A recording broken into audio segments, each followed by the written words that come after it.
So satsang is being in the company of truth, and sex satsang is being in the company of love and truth and sex.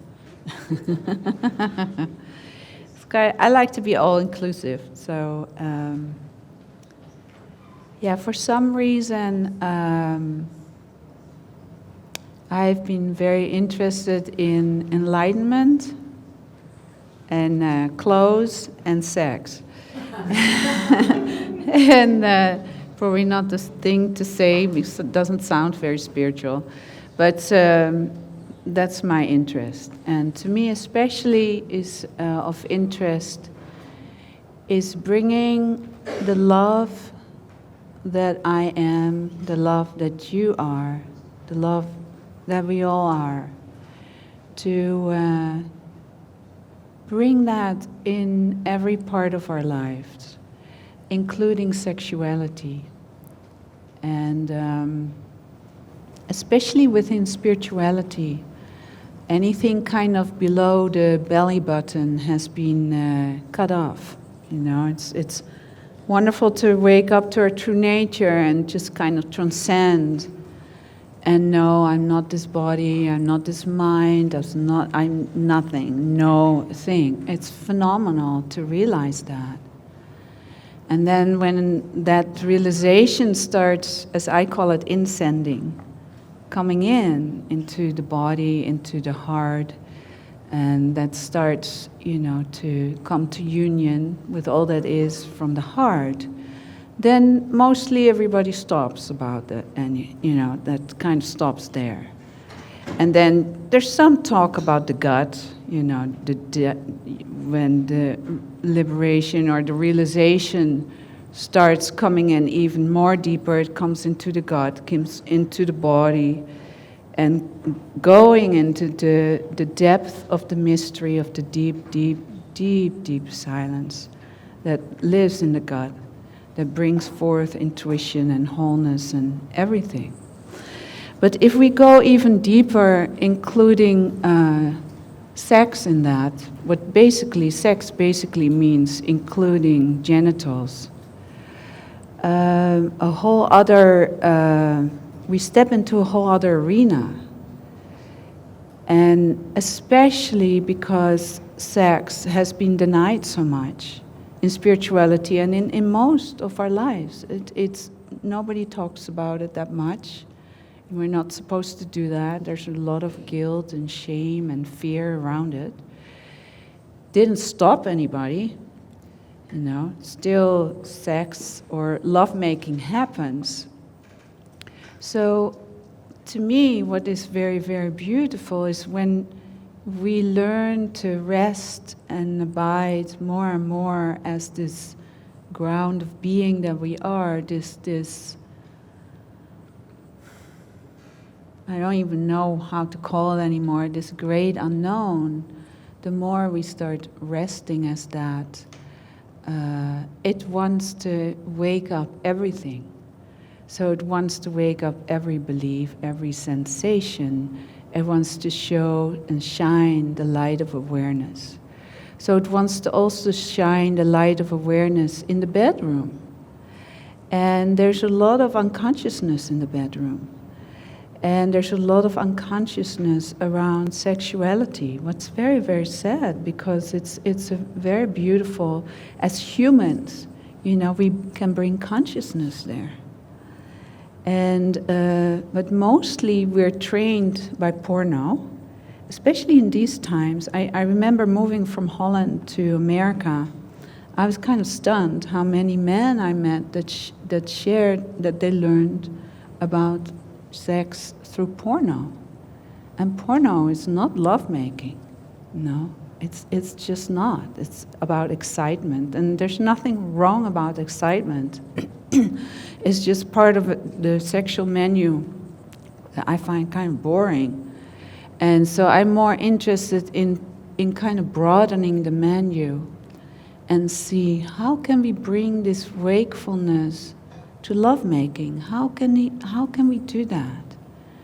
And it's truly very simple. It's not easy, But it's very, very simple. It's just when you have a partner, it's just having the willingness to first of all say, hey, is this what we want to be doing?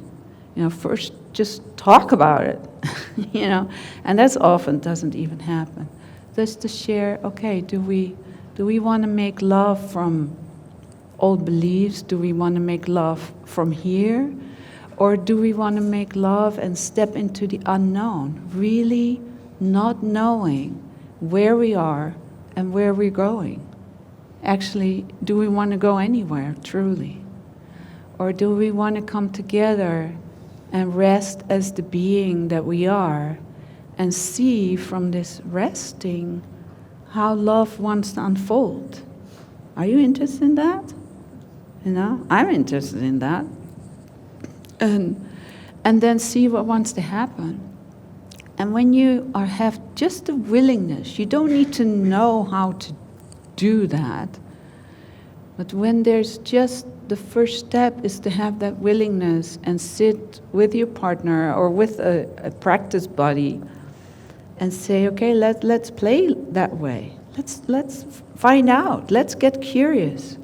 Because the more and more wakefulness starts coming in, the more and more we start living our lives from curiosity and not so much from fear anymore. So that's where the utter welcoming of all that bubbles up in lovemaking. So when you come together in the bedroom and take time to first just be quiet together. Just be quiet. Like how you sit on meditation, you just be quiet. And stuff can come up in your mind, it just comes up. And then you just face your partner. Just sitting. You don't even need to be naked yet, or you can be naked, whatever you wish to do, but just to have that willingness. How about we just sit here and each of us rest or lay down, gazing at each other, or sitting up, gazing at each other, and just sensing what is actually here. How about just resting here? And then sometimes there can be some excitement or fear, There can be fear like, I'm scared to make love. Or I'm scared I don't know how to do this. There's so many things that can bubble up just by sitting together that are ignored in lovemaking because we have this idea, I need to be excited. And when I get really excited, we go for it. And that's the way we can make love. And again, there's nothing wrong with that. It's just I'm not talking about that. I'm talking about step-by-step meeting how the ground of being, how resting as awareness, how she wants to move. And so we come into a place where we start making love that has no direction, no goal, no reason actually, than deepening into love. But the number one thing is the willingness. The number two is that I rest in myself. I don't have to take care of this. Whoever is in front of me, male or female, doesn't matter. It's kind of like a selfish act, you could say. I first come resting here. And most of us, we're trained, I need to please my partner, I need to be very loving, of course. We want to be loving. But in this kind of practice, first you're just resting inside yourself.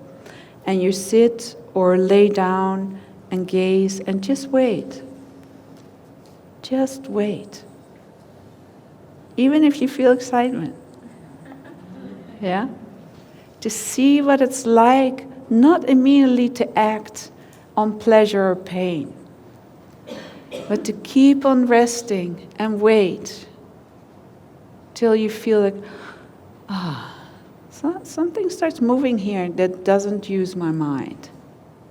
Something that kind of comes out of left field. And that's what I'm talking about here.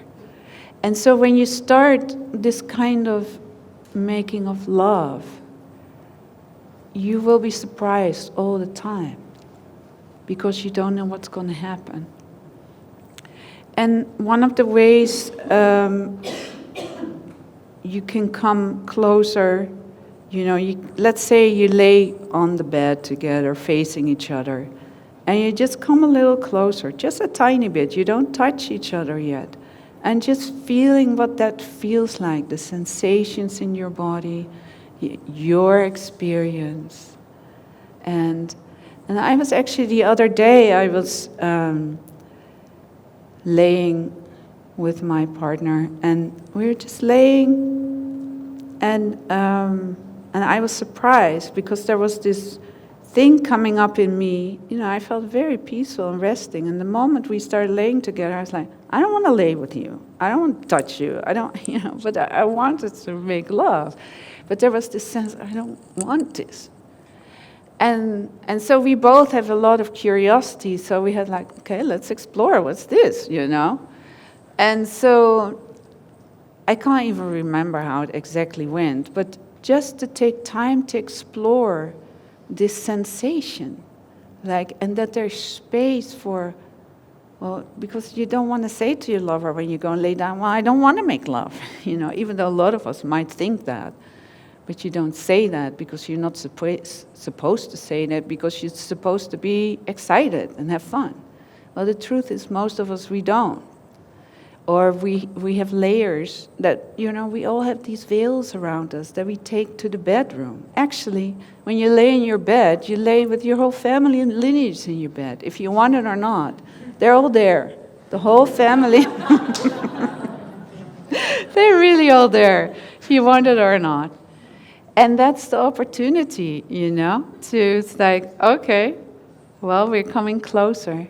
So in our exploration of me kind of like feeling like, I don't want you to touch me, and just honoring that, and just feeling that in my body, and just having a freedom to kind of let, pushing him away a little bit, okay, just not now. And he just staying there, not like, oh, why not, and this and that. No, just being there, resting as presence. So I could just kind of unfold in whatever wanted to come home here and be seen here. And there was this I won't bore you with the whole story, but there was this really deep feeling of this little girl that felt really bad. I was bad. So I said to him, I just feel like I'm so bad. I'm not allowed to do this. Sex is bad. Nude is bad. I'm a bad girl. Am I bad? And I know as an adult, I'm fine. But there was this young part that just felt so bad. And he, of course, said, no, you're not bad. And I think I was asked like 30 times, and I'm really not bad? And it's not, you're not bad. But just to give you a sense that even if there's so much wakefulness, there can still be just old beliefs running the show that we're not aware of. And when they're given space, like that bad girl in me, then, something could more deeply relax. And then I was fully resting again as my true nature. And we could just come closer again. And then we were just both resting as this presence and could really meet in and as presence. So it takes tremendous courage to first of all have the willingness in yourself to see because things will come up in lovemaking, as you probably have experienced too. But then can we make space for that? Can we open our hearts and our bodies to the sensations and the experiences? Because the more and more this love that wants to ascend in our bodies, and the more and more we come close and intimate with another, if we want to come close with intimate with another, what it actually means, we come close and intimate with our own true nature. And we face our own beauty of the deepest way of being, but we also face our deepest own horrors and pains and traumas and discomforts. So it's both. So the more and more it comes in, and the more and more you're willing to learn to love, because that's what it is. It's a forever deepening and a forever willingness to learn to love. And the more and more you fall into being, the more the light of awareness of being, she wants to shine on everything. She shines equally on light and dark in you. And any kind of light and dark wants to be seen. We all want to be seen in our radiance. But truly, we all want to be seen in our pain too. Because that's the missing experience. There's, when we were hurt and harmed, often we were neglected. And then we learn to neglect ourselves in that, or we're just unconscious in that. But when we come really intimate with another, it will all come up. You don't have to worry about it. It will. In its own time. It's just, do you have the willingness and the consciousness to meet that? So when you keep going, kind of coming closer and closer and closer, you lay, as I said, you gaze, and you can, in that gazing, you can speak the goodness of being together. You can just speak. It's so wonderful to look into your eyes right now. You can speak goodness. It's so wonderful when you look into when I hear you say that, I feel my belly warms. And then something starts deepening together. It's like, I feel more ease. Or, actually, I feel in I call my vagina yoni, but yoni means sacred space. Actually, it brings me to another subject that most, our genitals have so much funny words in English, vagina and pussy and whatever. And I love the Sanskrit word is yoni, sacred space, or jade gate, or, it's just so much more mysterious. Yonis are mysterious, very much. So I can say when my partner comes closer and closer, I feel my yoni warm up. And he can say, I feel my heart opening up. So you speak kind of just direct experiences in the body. And that's very important in the beginning when you start this practice, because there's often this idea when we start making love, we're not allowed to talk anymore. We just need to breathe, and we need to have a good time. And I hope we get out the other end and had some fun in between. We start here, and I hope we get excited, and then get out here, and it's like, yeah, that was great. Well, it was not so great, or it was whatever. So it's nice to rest as presence as much as you're able to. And if you cannot completely rest as presence, just breathe in your belly. And so acknowledging the sensations and then slowly coming closer. Just this slowly coming closer is very different than immediately doing this. Immediately doing this is wonderful too. But just to explore this area here, what we often don't explore. And this is also the area where so often boundaries were crossed, or we don't listen to ourselves. So then when you come closer, a little slower, you can notice like, how I said, I'm a little afraid, or I notice I'm actually really excited to come closer. It can be either way. And then when you come really close, you just hold the body still. So it's very different than a lot of people immediately start moving. And again, I don't have anything against that. This is just to broaden your menu, just an idea to play with. So then when you lay together, just lay still. Gaze in each other's eyes. Just gaze. And if you want to speak sweet words, speak sweet words. And then while you're laying there, gazing and laying really, really still, just wait. And at some point, the body will start moving in a way that you don't know yet. Perhaps there comes an undulation in the body. Perhaps all of a sudden you notice you want to kiss, or perhaps you want to hold your partner a little closer. But it comes then from a place not of excitement and wanting and getting something. It comes like from the natural movement from her, from the presence of being, from this unknown.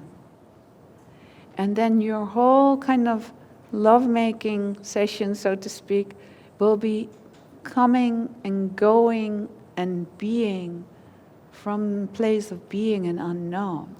So you will be kind of surprised every moment. And then more and more movement can happen, and then you hold still again. If you have a feeling, what we all have, that there are certain habitual movement starts happening, it's like, let's just pause for a moment. Because when you're truly in love, there's nowhere to go. There's nowhere to go. Even though we're trained all, we have to get to that orgasm. Only often when I ask people, do you make love? Yeah, we have orgasms. It's very interesting. That's how we trained, to have orgasms. And I understand, orgasm is wonderful. And it's especially for a lot of people living in a lot of stress, having an orgasm gives a lot of relief. It's a release, it's a relief.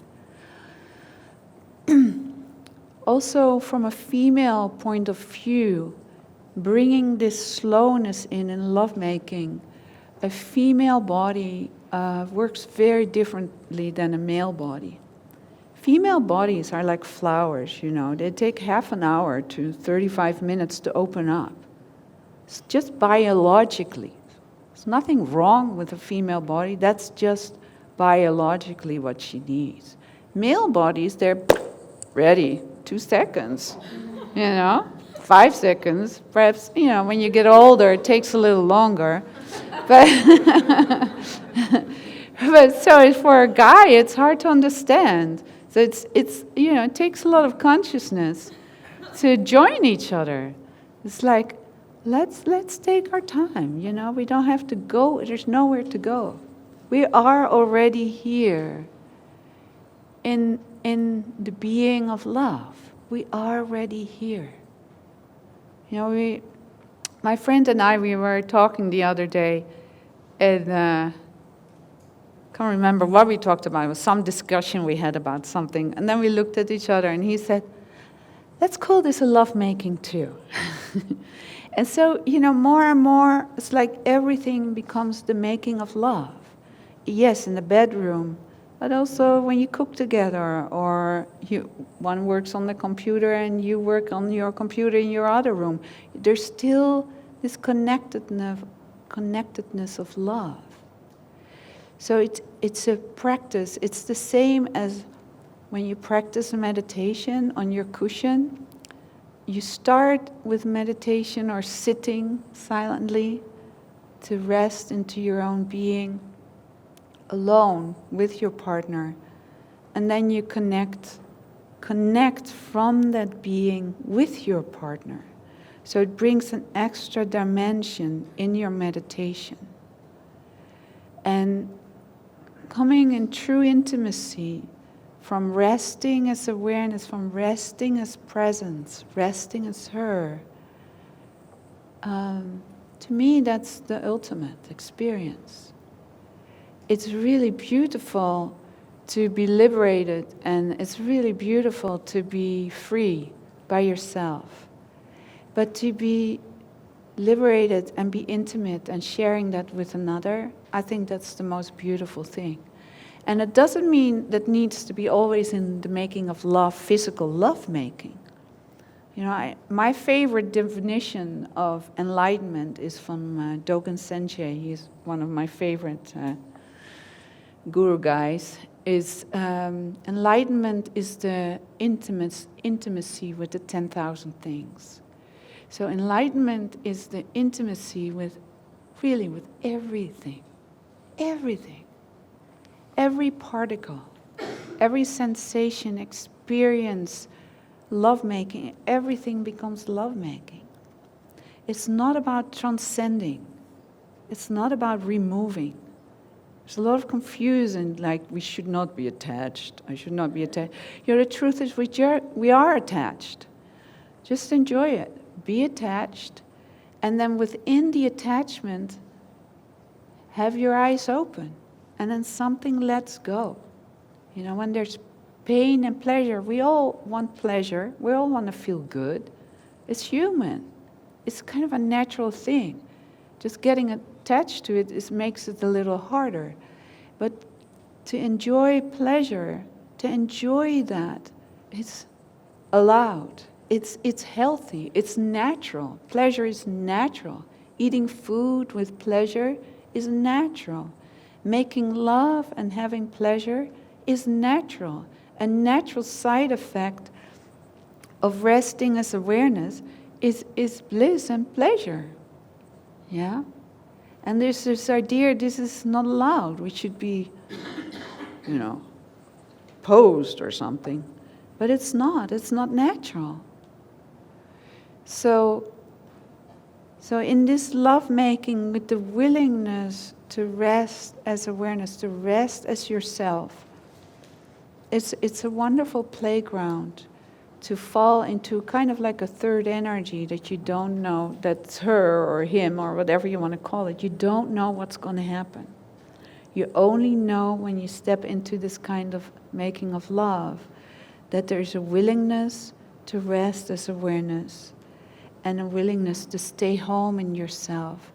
And the more you stay home in yourself, your body starts moving naturally for you, but also naturally with your partner.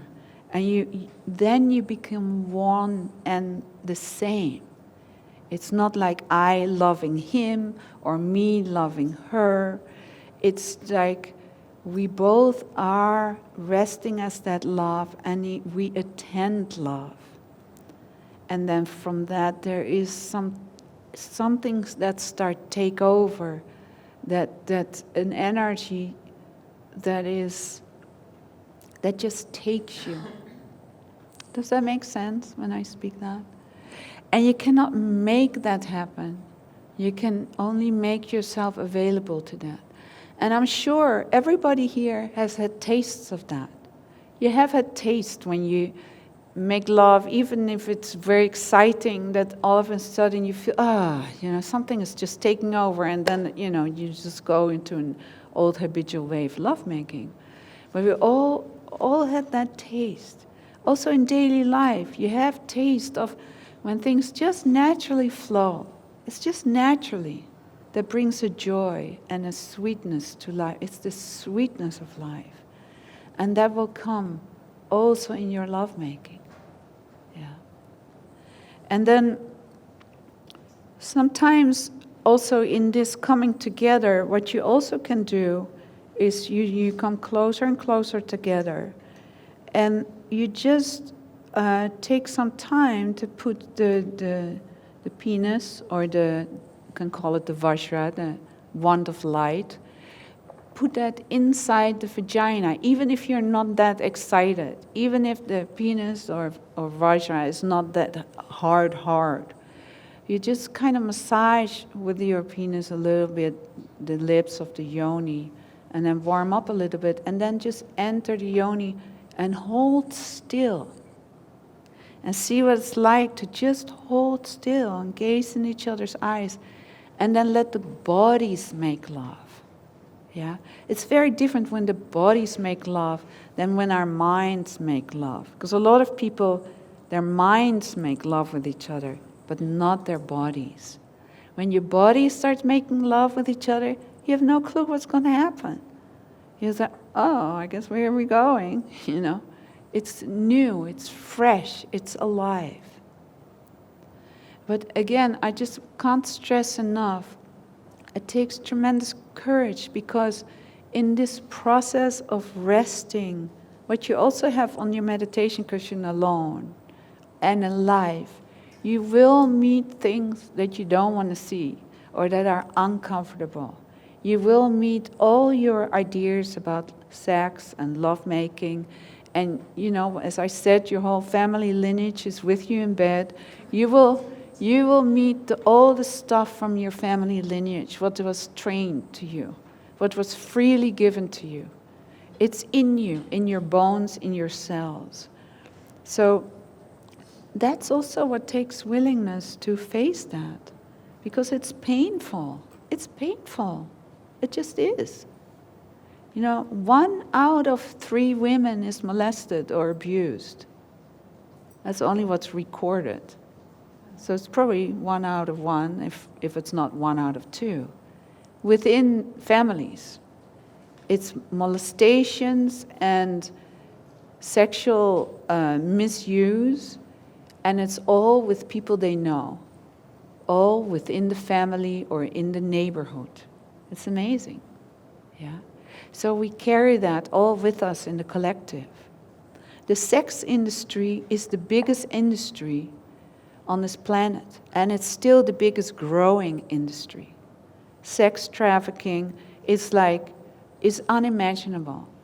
Little girls, age 5, 6, 7, 8, 9, 10, are being abused, sexually abused and used. It's unimaginable, but it happens in our backyard, here in America, everywhere on the planet. So it's deep in the collective, the abuse and misuse of women, and also the abuse and misuse of men. I know more about the female side, but men are as misused as females, doesn't matter. So it takes tremendous courage. It's for all of us to wake up out of this. This gravitational, 5 minutes, okay. This gravitational pull, what we all have. We're all dealing with that we all sucked into this old belief system that sex is not okay, lovemaking is not okay, it's dirty, it's bad, it's cut out spirituality. The amount of misconduct in spiritual teachers is amazing, over the top. So it's like we have a huge opportunity here to bring this wakefulness in our lives and in intimacy and in sexuality and in lovemaking. It's beautiful. It's beautiful when we have that willingness. But please know, you will meet your traumas. You will meet anything that's uncomfortable. Even if your sexuality experience has always been fantastic. I have not met a person that I worked with and they're really healthy, not pathological sick people. No, just intelligent people like you and me that have hurts and pains and traumas. The more we meet them within, when it comes free here, it comes free for everyone. So I can talk about this for hours. I just want to open it up for questions, if there's any questions you might. Yeah? Do you have, he will bring the... So I want to start with thank you for bringing this conversation out, because it is deep in the distinction between masculine and feminine and the way our sexuality works. And I guess the question is, as a single man, how do I explore that? If you have any suggestions of ways to go deeper into what you described. Yeah. So one of the things, a few things, great question, thank you, is, and that's for everybody, is taking time to sit just for yourself, taking time to actually feel your body when you sit, not trying to rest as awareness, just only, but also just to feel the sensations in your body, and then actually feel the sensations in your own genitals. And then play with also pleasuring yourself. And then pleasuring yourself from a place of familiarity. Oh, this is how I always did it. And then just touching yourself in a way that you have never touched yourself. To take time, put on some nice music, and just sit with yourself, be quiet, and just start touching yourself all over your body, and also including your genitals. And then finding that place where it feels fresh and new, or where you feel, oh, I'm going after something. And then stop. Just stop, hold still, and wait, and ask. I feel very connected, as I call it, her. So I just say, please show me. show me how to move as you. And then I just wait, and she will move. And so for you, whatever is true for you, to open up like, please take me. But so as a practice, you can just open your skin, open your cells, open yourselves to yourself, and start making love with you.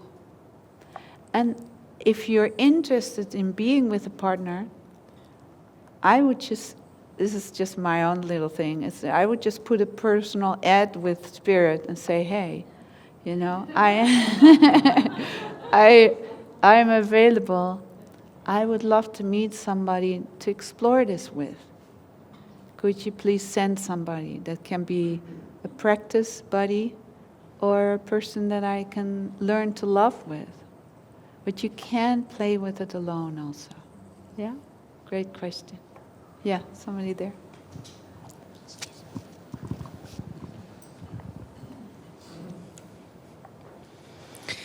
For those of us who doesn't have sexual issues? Yeah. Everybody does. So, and we want to begin to heal that with our partner. How would you suggest we set up the container for each other to approach a safe space for doing that sexual healing work with each other?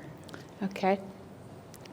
So, first of all, you cannot do all healing with your partner. It's just not possible. So there's, first of all, the more and more you rest together with your partner as that presence, just that in itself is the container. And then within that, when just making agreements, making agreement that, well, let's say if something bubbles up, let's make space for that. Let's stop and really see what it's like to utterly welcome this and experience this. Because often we want to talk about things to fix it. But part of healing is not fixing. It's directly experience your experience in the moment.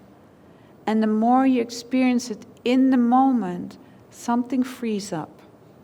So that takes courage and agreement with your partner to take completely own that container and then have that in the container.